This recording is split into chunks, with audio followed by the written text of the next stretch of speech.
Israël a donc suspendu jusqu'à nouvel ordre la libération des 110 prisonniers palestiniens. Décision de Benyamin Netanyahou. Ces libérations devaient avoir lieu en échange du retour aujourd'hui de 8 otages retenus dans la bande de Gaza qui sont tous arrivés en Israël. On retrouve Pauline Godard, notre envoyée spéciale à Tel Aviv. Bonjour à vous Pauline. Cette annonce du Premier ministre israélien donc de la suspension de ces libérations, elle a été motivée par ces scènes de chaos ce matin dans la libération de certains otages à Khan Younes dans le sud. Libération et scènes dénoncées comme choquantes par le Premier ministre israélien. Oui, en effet, en échange des 3 otages israéliens libérés aujourd'hui, 110 prisonniers palestiniens doivent être relâchés.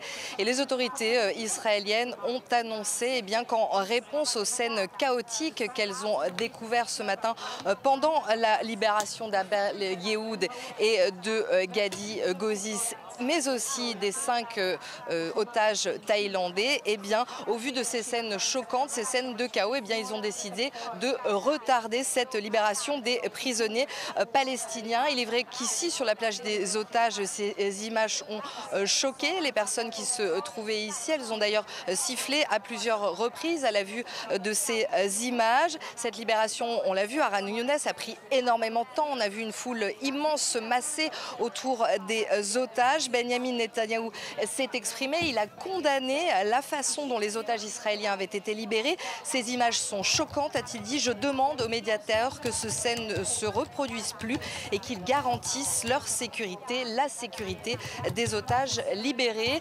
Steve Witkoff, l'envoyé spécial de Donald Trump au Moyen-Orient, s'est rendu tout à l'heure sur la place des otages. Il a rencontré quelques familles, des familles qui se sont exprimées au micro sur l'estrade qui se trouve juste derrière moi. Et ils ont remercié une fois de plus l'administration de Donald Trump pour tous les efforts qu'ils ont menés pour la libération des otages israéliens. Un peu plus tôt, c'est Agam Berger qui a été libérée, cette soldate, la dernière observatrice qui était encore captive à ce moment-là.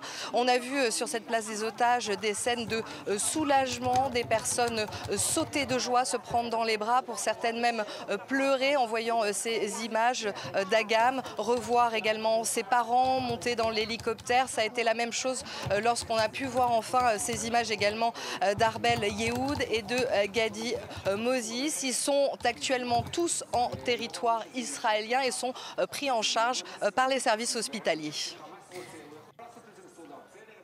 Pauline Godard.